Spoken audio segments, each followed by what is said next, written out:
going on, guys? Hey, GodLee love fam. And ladies and gents, we're having a mukbang. A mukbang. A mukbang. It's Mother's Day, so happy Mother's Day to everyone. On this plate, we got chicken, ranch and barbecue as a sauce. We got yellow and white rice mixed together. Yellow and orange rice. Oh, excuse me, yellow and orange rice. And then we also have some roast. Bomb ass chuck roast. Some bomb ass chuck roast that I cooked. So let's get into it.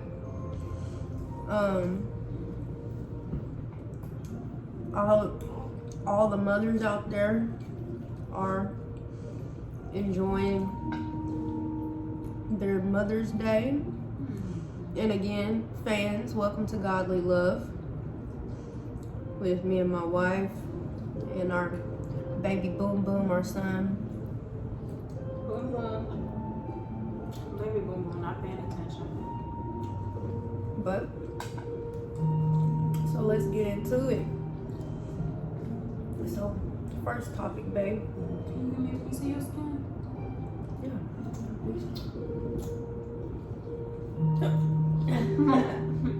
Sorry, Boom Boom. So a little bit about us. We met through some unfortunate events, but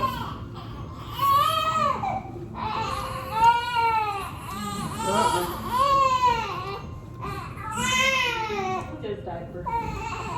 he might reach for the plate. Right. Nothing wrong with that. It's on straight line. I can edit it. Okay. So stop it right now. So, as I was, Brief intermission. yeah, brief intermission. So as I was saying, just a little bit about me and my wife. How we met was some unfortunate events, but we're not going to get into that. Why not? I think we should. But you disclaim no like location. Yeah, no location, but we could tell them like briefly what we been through. As far as like we were homeless. And Yeah. we met in a homeless shelter. yeah, we met in a homeless shelter almost a year ago, which is crazy. Cause almost a year ago and a baby later, we're here. Oh, we're also married as well. So, but anyways, you can reiterate some things, baby, if you know, cause I don't want to be the only one talking.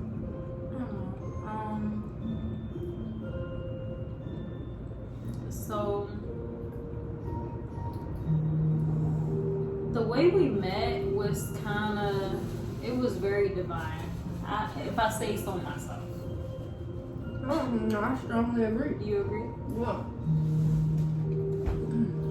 Like the signs were uncanny.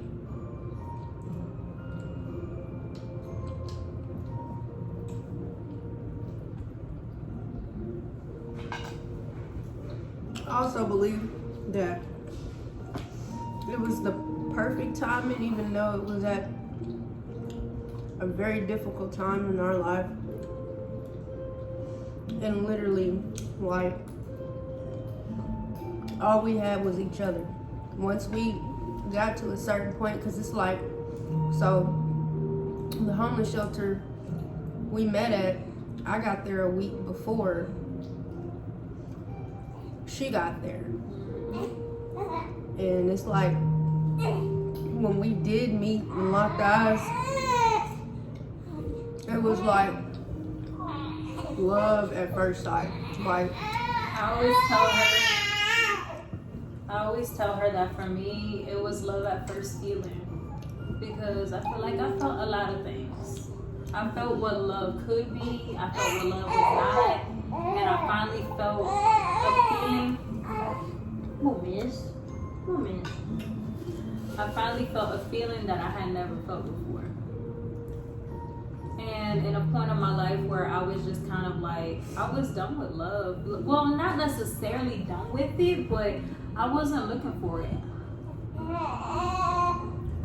Well, with me, I kind of had a situation, and it was weird because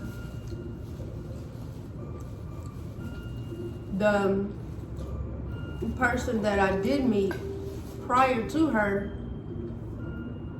made stuff more than what it was. And me being the person I am, I should have never let it get as far as it did.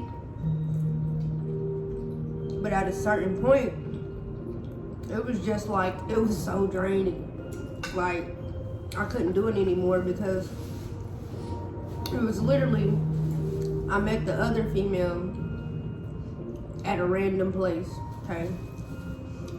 And then, it was like a week later, I ended up meeting her.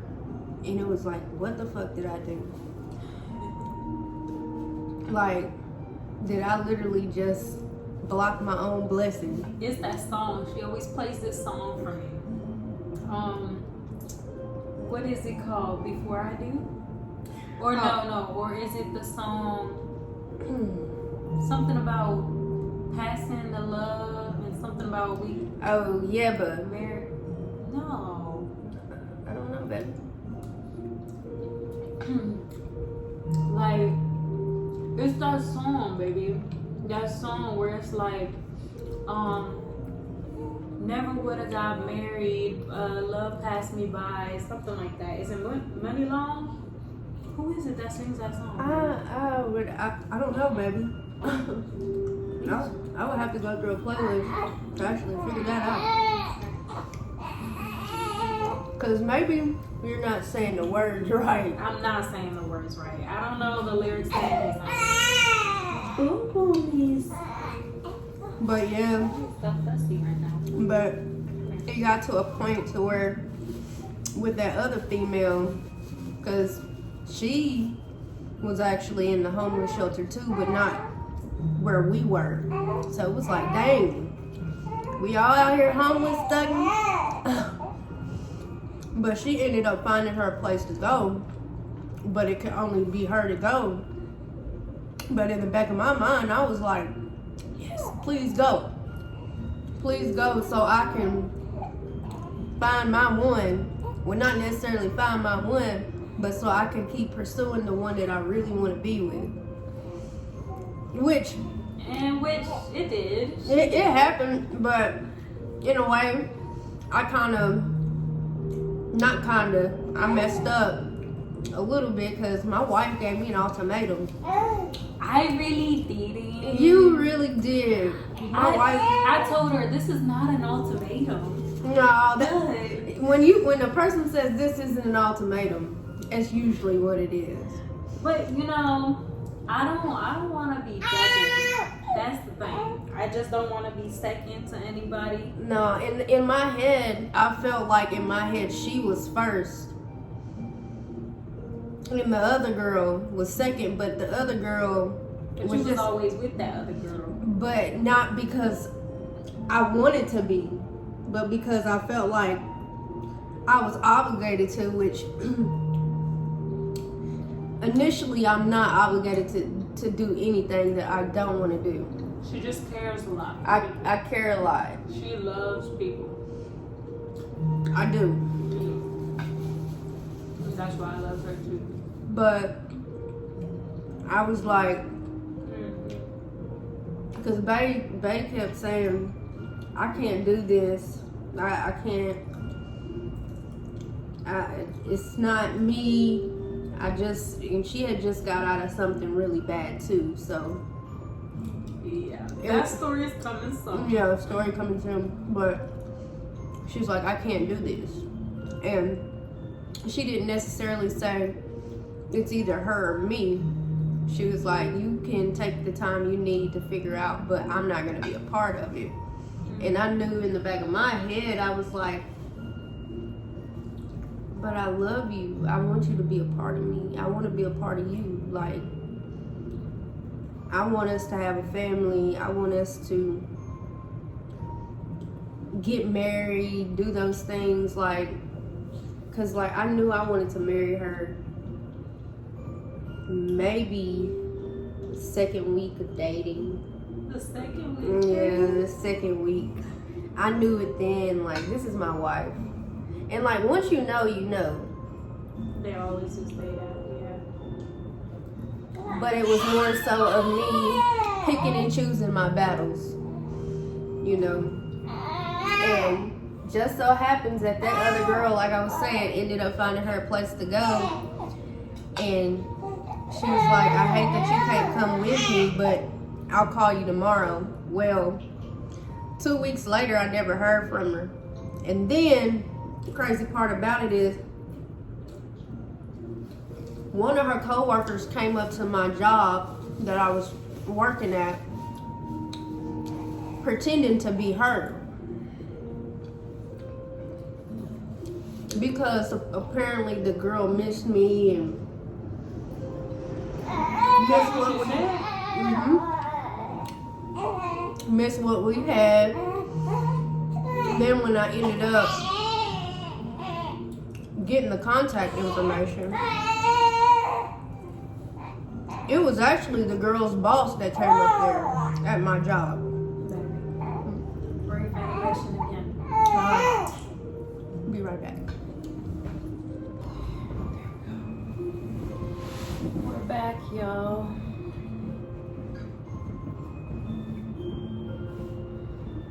So, forgot where we left off. You were in the middle of her boss came to your job. Oh yeah, her boss came to my job pretending to be the girl, and I didn't realize it at the time, but I straight called the girl and I was like, yo, why the fuck are you coming up to my job? Like, I ain't heard from you and how long? And she was like, that wasn't me, that was such and such.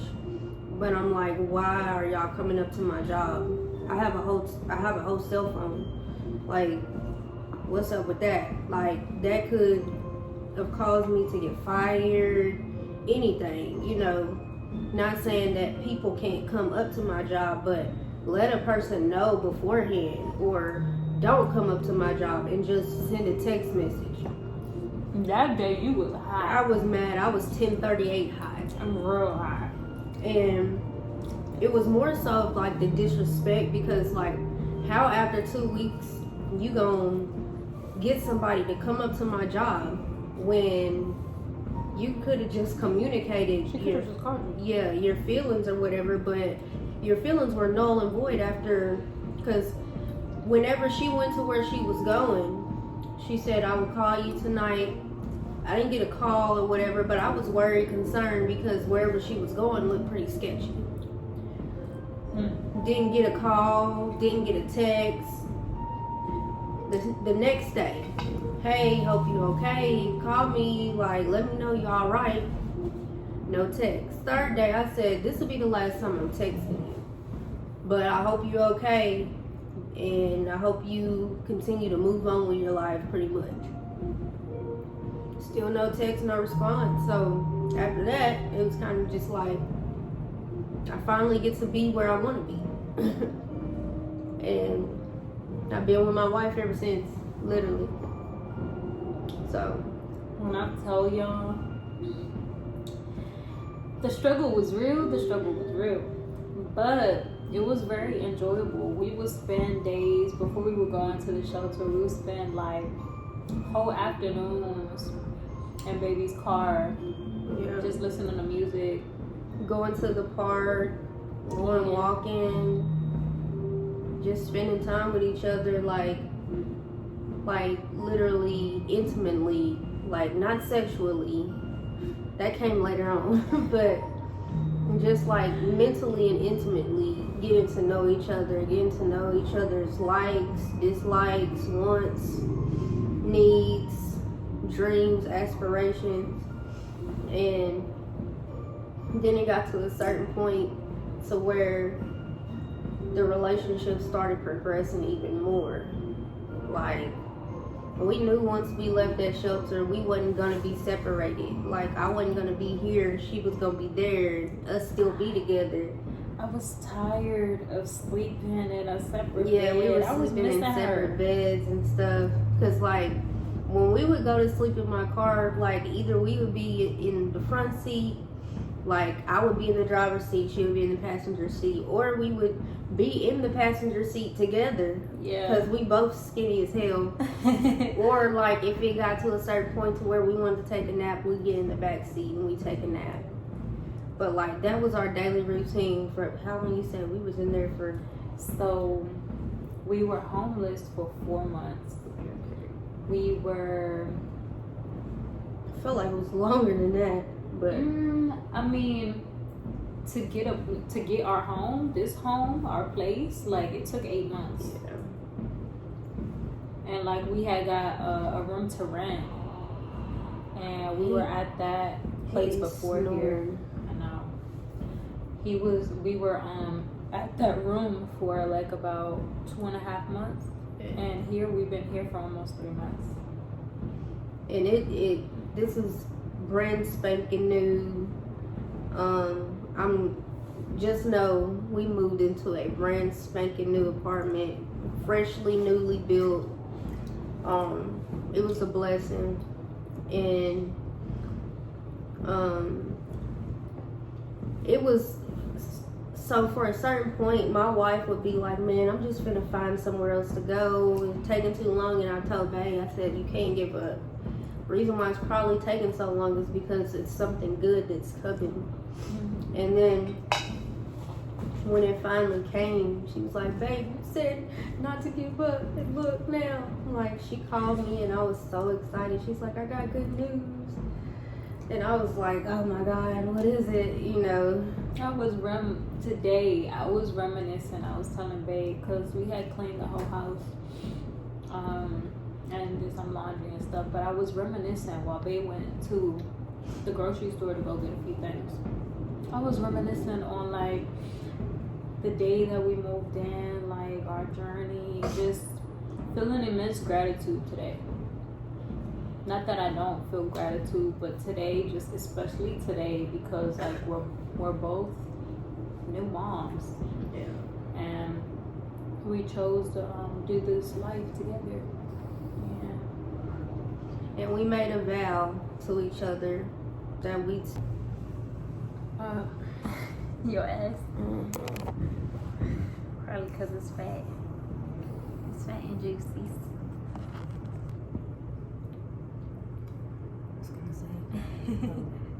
Yeah, we back. All right. So,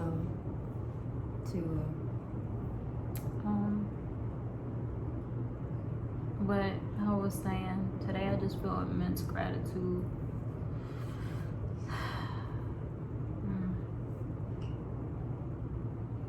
Even before meeting my beautiful wife, the last 8 years have been kind of like a roller coaster, figuring out like my walk of life. And I feel like I'm finally at peace. Like, still things get a little stressful and life be lifing sometimes, but yeah, I'm definitely grateful for this place, our home. I am too. I'm more so happy that we're together.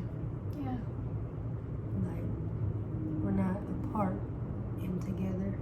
That first night when we got here, that night, in this room. Yeah. I mean, as y'all can see, like, we still haven't really decorated at all. This is brand new for us. Being together, being married, and, you know, parenting.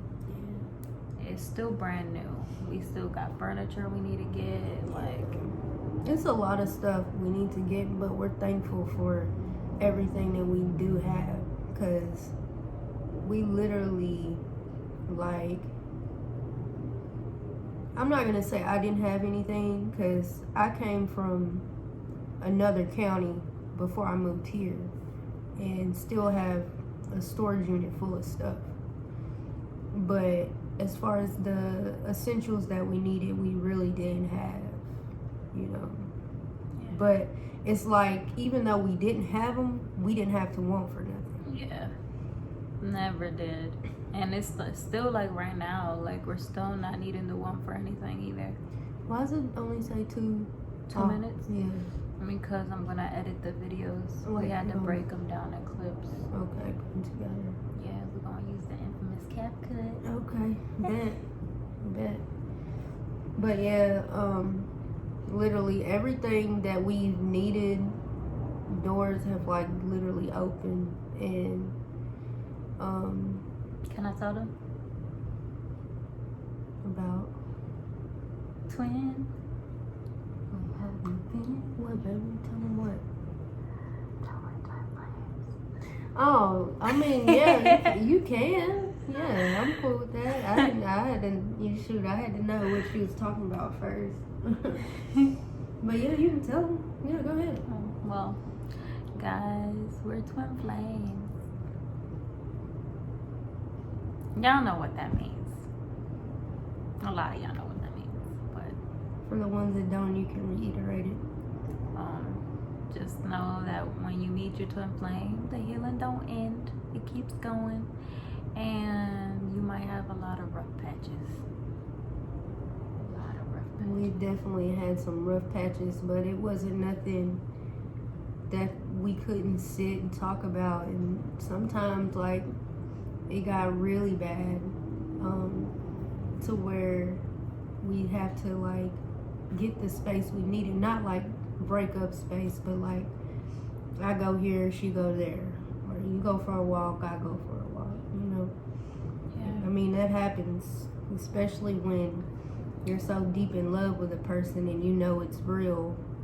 And the thing about my marriage and before my marriage, our relationship, is that it wasn't toxic like the ones in the past had been.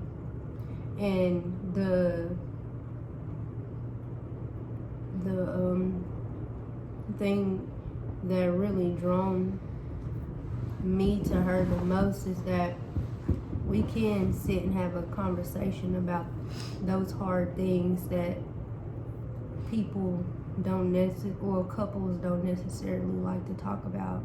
Because, like, even though we're in our space, we're not perfect people. Our marriage isn't perfect, but our marriage is something that works for us. And, like, in the entity of our marriage is what works for us. Because, like, even if we have a disagreement, we're not screaming and hollering at each other.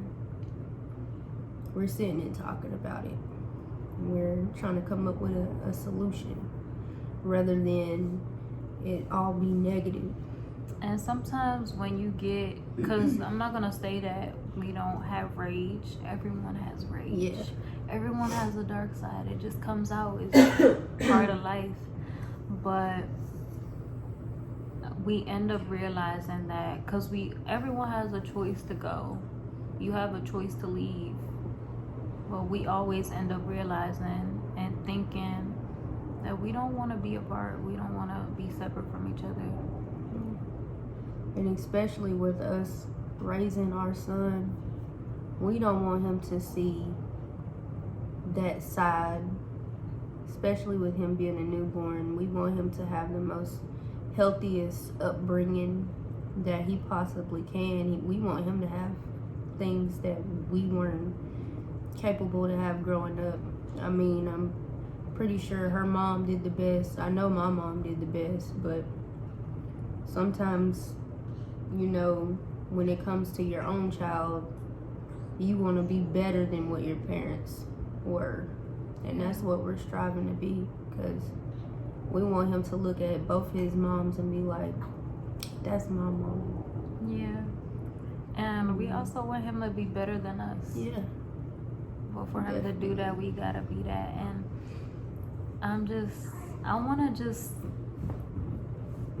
I feel like the next thing I want us to talk about is 1 second. I think the bottle fell out of his mouth. yeah. I had it set up. Yeah, I think he's just If you look up under that blue part right there, you'll see his bing bing and the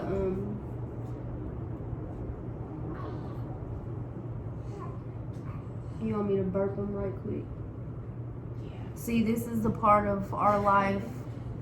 Come here, boo-boos. Come here, boo-boos. Come here, boo-boos. Come here.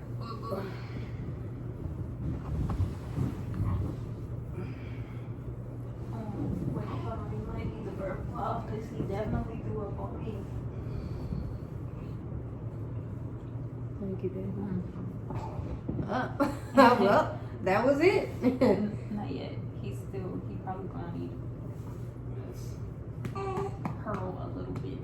There we go. There we go. There, he just overate a little bit. Can I see your chin? Parenting 101. You don't need this no more. You want to put him back in there? Because I feel like he... I don't think he's done. No, I think he got the hiccups. Yeah, he got it. Just in case. Yeah, he definitely has the hiccups. One thing I want to tell y'all, parenting is not easy. Sure is. It is a beautiful thing, but it's not just about us no more. You gotta think about, a little one in the equation. And let me tell you, postpartum is definitely real. Like, she could tell you, like, the first few days, my mind was just...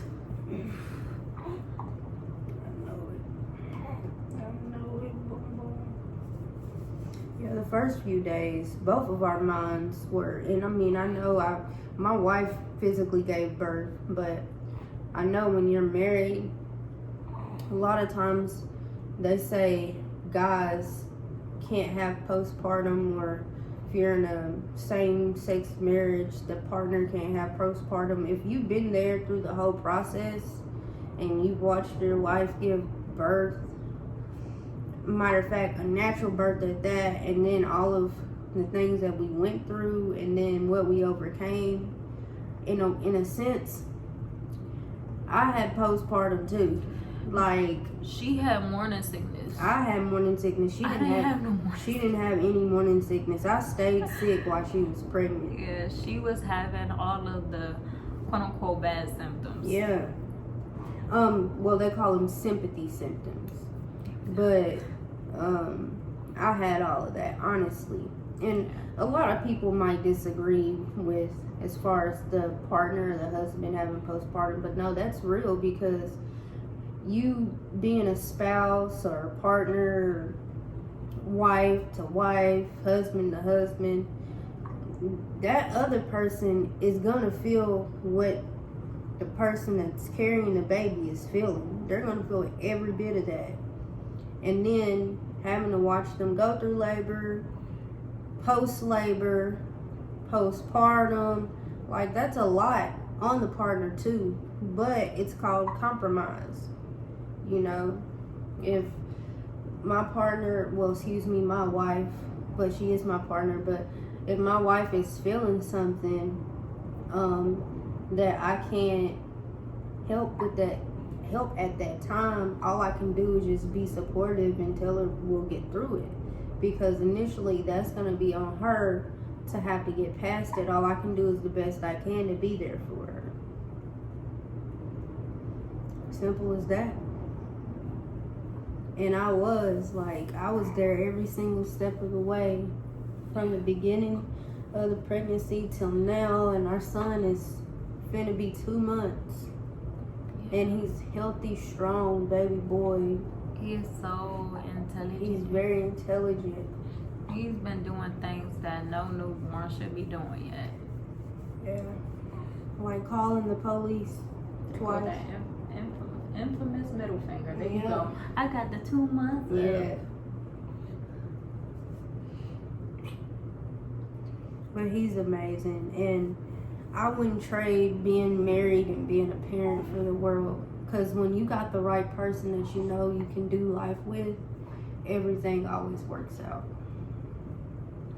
It might be a struggle and it might be hard sometimes, but you'll find that it starts to get easier and easier, especially when you do get into a routine.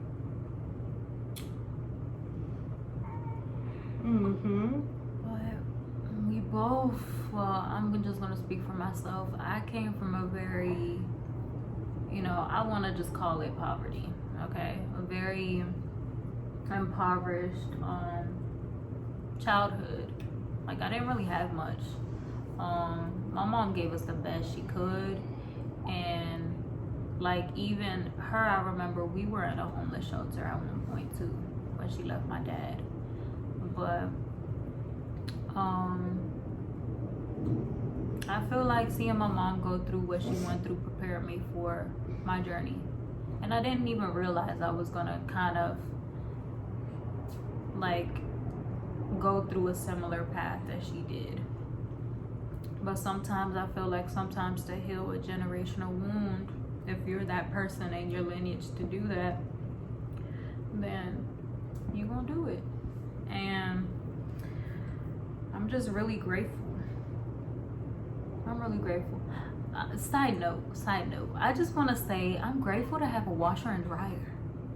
I know that's really freaking it's so small, but I'm really freaking happy to have a washer and dryer. I've only known going to the laundromat, but to have an in-unit washer and dryer is awesome. I wouldn't necessarily say I grew up in poverty.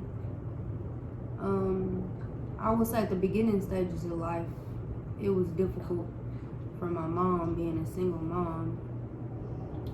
I grew up kind of not necessarily middle class, kind of between poverty and middle class. So mid-poverty class, maybe? I don't know. But eventually it became middle class as my mom started to progress more in life. But I actually had a washer and dryer in my house. Not at the beginning stages. It's when we got to the middle class stages. So I got to experience that. Really, I've been working since I was 14, and I've been on my own since I was 17. So it was kind of, for me, pretty much been independent my whole life. And I'm in my early 30s, I'll say that. And so... Does she look like she in her 30s, y'all? But, I will say, being independent and self-sufficient will definitely teach you about the world and how life really is, because you always got them ones to be like, I got your back, and then when you get into a situation, they're never really there. And so that's why now as an adult, because used to as a teenager in my early 20s, I would care about what people think, but that was because of my upbringing, because I predominantly am from a church going background. But once I started to realize, like, I've been on my own for so long and ain't nobody done nothing. I've been the one doing it for myself. You start to tend not to care.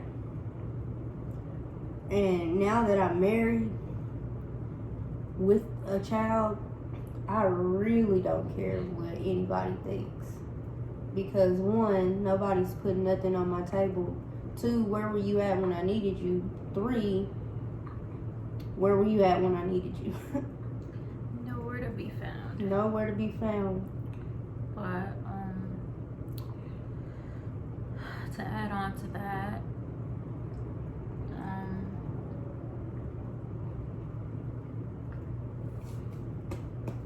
He's got the hiccups, baby. I don't know. But he's sleepy though. I think I'm pretty satisfied with the video at this point. I am too. I feel like you guys will get to know more of us and each of us individually, together as a family. We'll as have a artists. story time. I know I have the capacity to probably do videos by myself sometimes, but I'd rather have my wife, so to be here with me.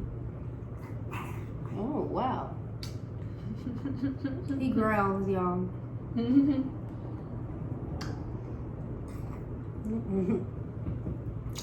love you. But yeah, we're gonna call it a night, finish our Mother's Day together, and hope you guys, you ladies out there, mothers, I hope you guys had a great Mother's Day. Let me not say that. Oh, no. But yeah, everybody have a great night. We'll see you soon. Before we end, baby, how does it feel? This is your first Mother's Day, and everyone's telling you Happy Mother's Day. Not everyone, but the ones that have. Well, those are everyone. I mean, The people that have. How does it feel? on the next segment, I will really tell you how it feels. But the ones that have, it was very nice, very nice. For me, it felt kind of felt a little weird. I ain't gonna lie, it kind of felt weird. But it's a nice feeling. But yeah, how baby was saying, we're gonna end off our night, and we love you guys. Boom Boom said it's done.